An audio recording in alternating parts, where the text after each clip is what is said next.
Alright guys, so we know that Mallow and Tsareena are coming tomorrow to Pokemon Masters, or I guess, okay, tomorrow for me, because I'm Eastern time, so it's going to be coming out at 2 a.m.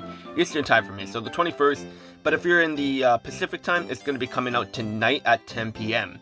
And we're going to be taking a look at them, because honestly, up until this point, I have not taken a look at them, so this is going to be completely new to me. And I know they've been in the data mine since Gyarados and Lily were data mined for the anniversary, not the anniversary, for the New Year stuff. So I don't know how I didn't even cover the sync grid and everything for Mallow, but Pokemon Masters revealed their sync move yesterday too. So I'm very late to this, but with how busy I am outside of YouTube, like, it's tough to cover everything all at once. So, but anyways, we're going to take a look at their sync move, and then we'll actually take a look at their sync grid, and then we'll take a look at their moveset, even though you guys probably already know that, but for those that don't, then we'll take a look at it right now. So, this is their sync move. I mean, I already did take a quick glance at it, but it does look very good. And honestly, compared to other sync moves, I could already tell that this is probably the one that they've really put more effort into. Cause like if you look at Swamper's sync move, like it does look okay.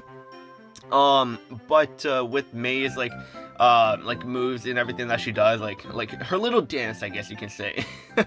Like that's probably the one thing that looks good in the sync move. But besides that, like it's just muddy water, so there's like really nothing spectacular about it. But this over here, like it's very nice. It's nice and colorful. Like I do really like this. But she has a spotlight, so I mean, with the 1.5 year anniversary coming out like next month, I would recommend to just skip, because spotlights aren't really the best way to use your gems. Pokefairs are the best way to go. But if you really do want Mallow and Tsareena, I think the name is, then by all means, go ahead, go summon. Cause if you like the sync pair, then like why are you gonna just cause then you're gonna regret it. Honestly, if there's a spotlight character that you really want, their rates are gonna be higher on their initial release date for the spotlight that they're on. So of course, like if you want them, then go ahead and get them. But I would recommend to save, of course, for the 1.5 year anniversary, so that you could just spend all your gems on that Pokefair. But anyways, let's go take a look at their grid and the moveset. So I'll see you guys in one sec. Alright, so this is their moveset, and obviously we're going to be taking a look at their stats as well. So they are going to be a grass type, and they're going to be weak to ice, and they're going to be 5 stars, and I would imagine they're going to be going to 6 stars as well, as most new sync pairs, or all new sync pairs are nowadays. And they are a tech type, so that's pretty cool. So we're getting a grass tech type, so that's awesome. And then the tags that they're going to be getting is grass tech, and then Alola tech. So their move 1 is Trop Kick, and it's going to be a grass type physical move, and it lowers the target's attack, so that can actually be very useful, especially if you have Pokemon that are not really that great physical defensive wise. Then you could use her to help with lowering the physical attack damage. And then she has Teeter Dance. It's a normal type move, and it's a status type move. Leaves the target confused, so that's okay, I guess. And it's hitting at 100% accuracy. And Trop Kick is 30 base power, and it's a 100% accuracy with a 2 gauge move. Forgot to add that in. And then as with Teeter Dance, it is a status move, so it's not going to do any damage unless they do damage to themselves from being confused. And it's a 100% accuracy with a 2 gauge, and it's an attack, and it's an all, so you can confuse everybody. So that's actually really good. And then you got Mallow's Spirit. And it's another status move because it's a trainer move, of course. And then it raises the user's speed, accuracy, and critical hit rate. So that's okay. It's a tech type, so of course, like you're not gonna have like the actual what strikers have with the increase in your physical attack or special attack and stuff like that. So this is still good because if you want to use her as like an offensive unit, then of course you could just have support where they could increase her physical attack for Trop Kick, of course. And then for move 4, you got Power Whip. And this is a good grass type move. The accuracy is a little bit low, but I would imagine on the grid she's going to have some kind of accuracy buff. And then of course, again, you have support, so it's like these kind of stuff isn't really an issue. But anyways, it's a grass type physical move, no additional effects, and the power is 118. And it's an 85 accuracy move with a 3 gauge move. So that's not bad, and it's a single target move, of course. And then the sync move, Bold Flavored Bloom Doom. I like that name. I like that name. And it's a grass type move, of course, and it's a physical. The user's moves increase if the target is confused. And then with Teeter Dance, you're most likely going to have them confused. So, like, honestly, I would probably recommend using Teeter Dance before you're going to sync move, because then you're going to be doing more damage when they're confused. And it's a 200 base power sync move, of course, and no additional effects other than it gets stronger when they're confused. So now at level 130, her HP is going to be at 641, physical attack 338, which is solid, physical defense 189, which is actually not bad for a tech type, and then special attack is 210, which is irrelevant though, special defense 189, and speed 216, so she's not a fast Pokemon, but all around, like, she's balanced, she's pretty solid, I would say. And then for the passive skill, she has Confusion Synergy 5, powers up moves when the target is confused. So when the target is confused, you're going to be doing quite a bit of damage, so that's a nice multiplier there. And then she has Solar Shield. The Pokemon is not affected by status conditions when the weather is sunny. So that's going to be a nice addition to the Sun team. And then you got Power Posture. The more the target's attack has been lowered, the more it powers up moves. So she's actually going to be hitting fairly hard, honestly, with the multipliers that she has from Confusion Synergy 5 and then Power Posture. She's going to be hitting pretty good. Like that 338. This is not taken into account of 20 out of 20. So like when you get her to 20 out of 20, she's definitely going to be much stronger. Because then that will be like 358 physical attack, and then with the multipliers that you have as well, like honestly, she's gonna be pretty solid. So like, of course, like, there's gonna be people that are obviously gonna be summoning for her, and honestly, I don't blame you. She's actually looking pretty good, just with what she can do on her passives and her moveset. Like, she's actually pretty good. And then of course, like, if you really do like Mallow, then go ahead, summon. But just beware, like, if you're summoning on her and you know about the 1.5 year anniversary, then you obviously really do like Mallow. So just summon, enjoy the game, do what you want, and just have fun. So that's all I can really say. And then we're gonna take a look at her grid. So I'll see you guys in 1 sec once again.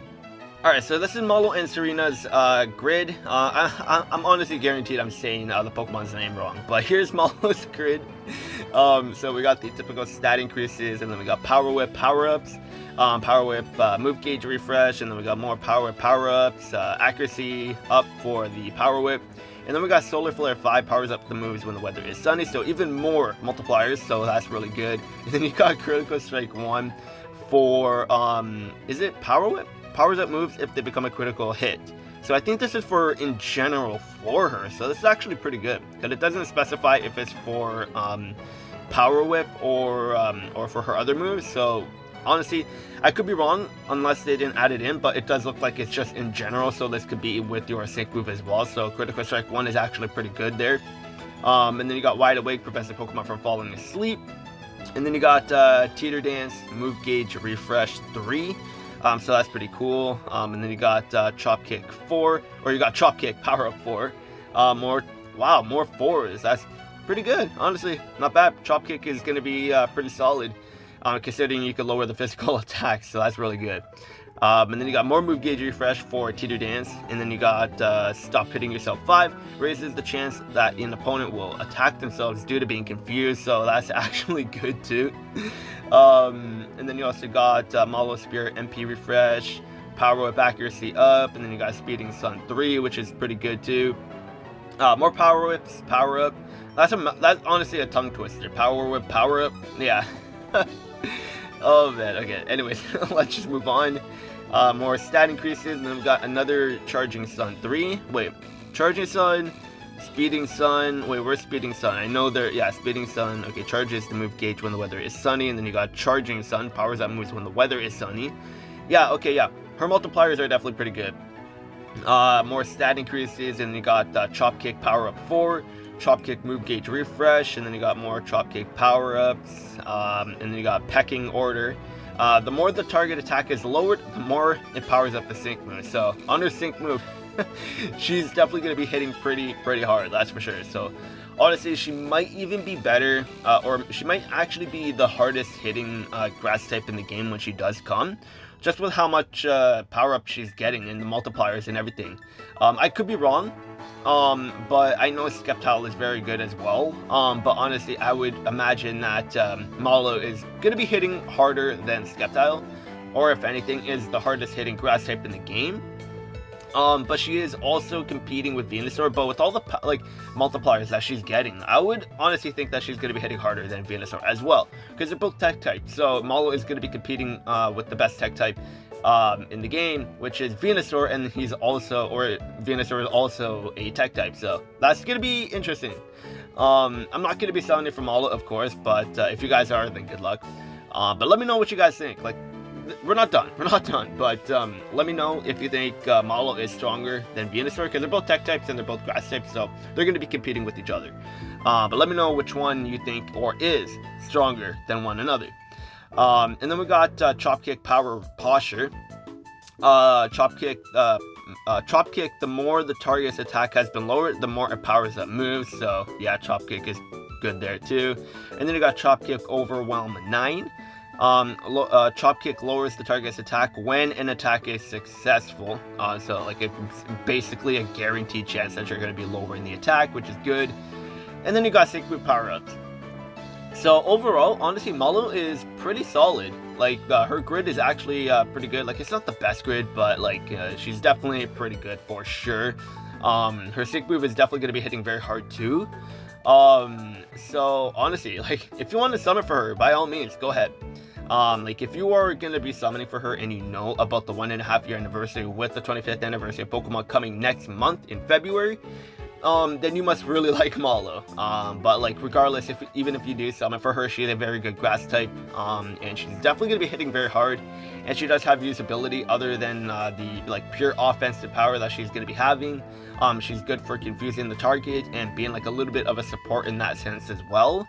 And then of course she's going to be very good in a Sun team too, so if you want to summon for her, she's gonna be good. She's gonna be a good grass type member for your teams, even in other teams for the Alola team. She's gonna be a pretty solid option there too. So all around, she's pretty good. But again, I would recommend for you guys to skip and then summon for the anniversary, because we're gonna be getting Yveltal and Xerneas, and we don't know which one is gonna be summonable. So if Yveltal becomes summonable and you want Yveltal, but you just summon on Mallow, then you gotta wait until you save one more gem. So I don't know, but regardless, if you want to summon for Mallow, go ahead. She's definitely good. But just beware of what's to come in February for the anniversary and the legendary event, with one of them being summonable as well. So just be mindful of that. And Mallow is coming out later on tonight if you're in Pacific time, 10 p.m. Pacific time, and if you're in Eastern time like me, she's going to be coming out on the 21st at 2 a.m. But anyways, that's going to be it for this video. Let me know what you guys think of Mallow. I think she's very good. She's definitely going to be competing with Venusaur.